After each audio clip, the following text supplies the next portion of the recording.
Roman Ilchenko is in Kyiv. He is a reservist and called up in the war with Russia, and he's going to give us the best briefing we can get. Welcome. Thank you. Thank you for taking the time out.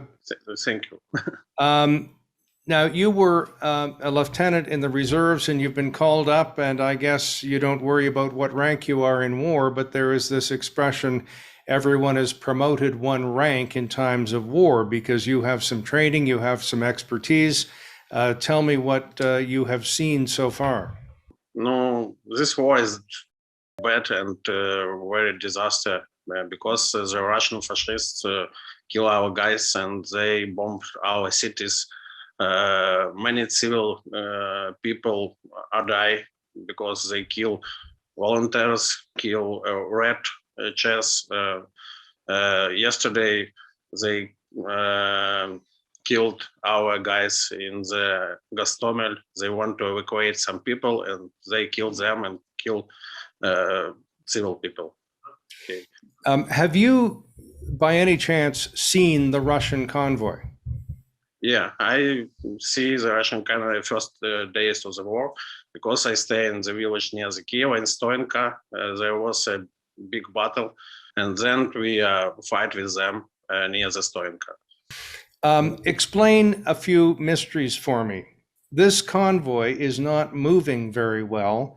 They are not supplied with gas. The Nazis used a blitzkrieg, which was not only a piercing movement with armor, but it was also trucks supplying the convoy and then going back behind the lines to bring back more supplies. Why do you think this is failing so miserably? No, first, I don't know why and how it happened, because I think it's a bad strategy of Russians, yeah, because I think they think that we are met them with flowers and simply let them invite us to the capital, to the cities, yes. But our people kill them from the all windows, yeah, okay. And firstly, we let them come to our artillery and ratios, our aviation, and then bomb them. Because firstly, their convoy was destroyed by our artillery and our aviation and our Baykatars, yeah, Bayraktars, okay. Now, Roman, let's stay out in the country where there are no windows and there are no big buildings. We have seen in the West miles and miles and miles of destroyed Russian trucks, tanks, armored personnel carriers. That wasn't farmers shooting from windows or throwing an axe at them. How did Ukrainians disable so many vehicles so efficiently?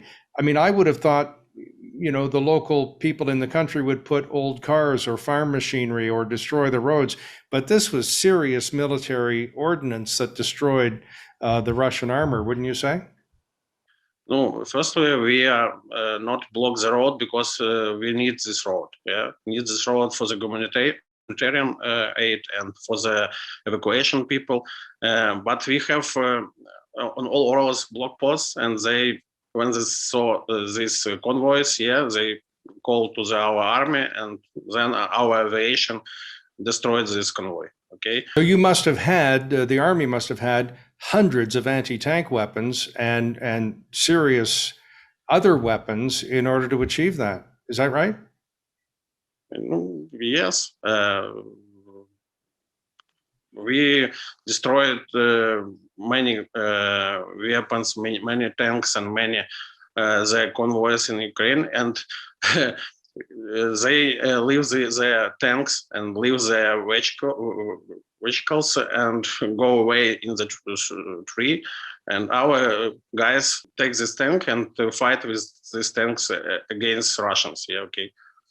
Roman, we've heard Western reports of hundreds or thousands of rifles and bullets and hand grenades and bulletproof vests and all kinds of things going to Ukraine.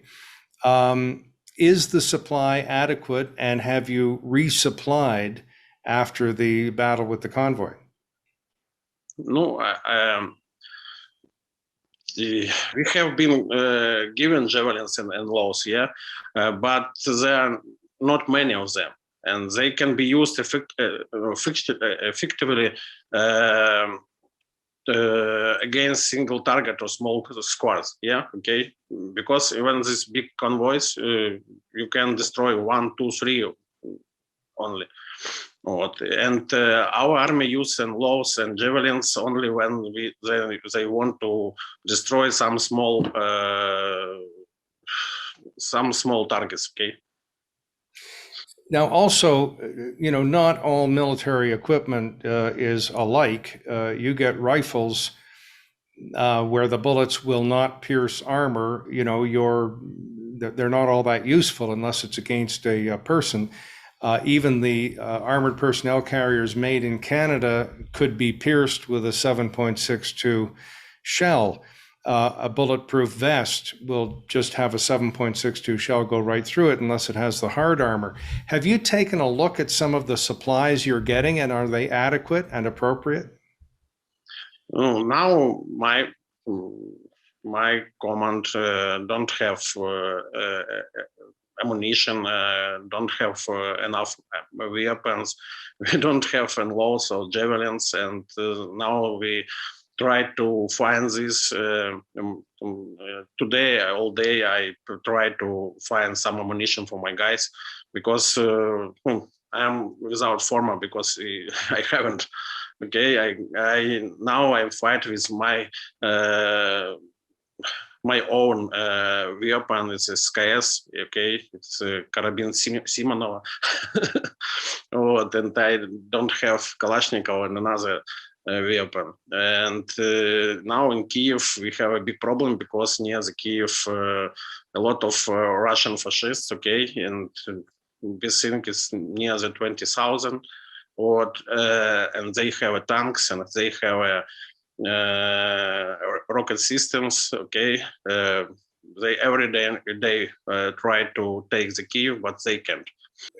Roman, let me emphasize something you know better than I. The Kalashnikov machine gun is the preferred weapon for everybody, including terrorists around the world, because it won't jam. It's very simple. You can use it in sand.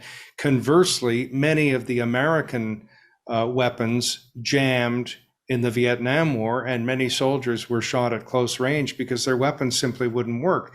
So how do you match up your weapons with the Kalashnikov, just, the single weapon that an individual can carry?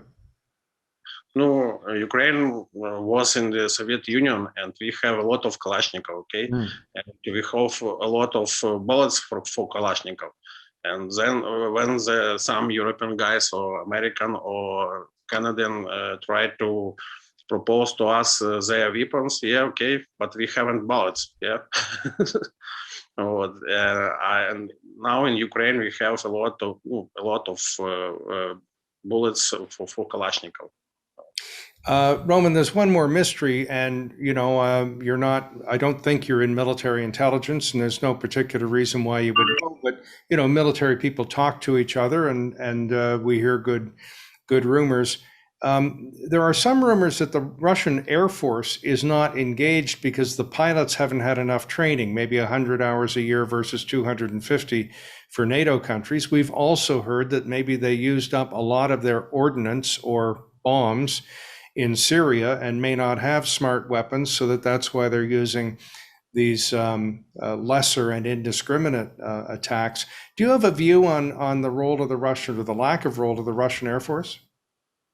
I think they have a big problem with the Air Force because yesterday we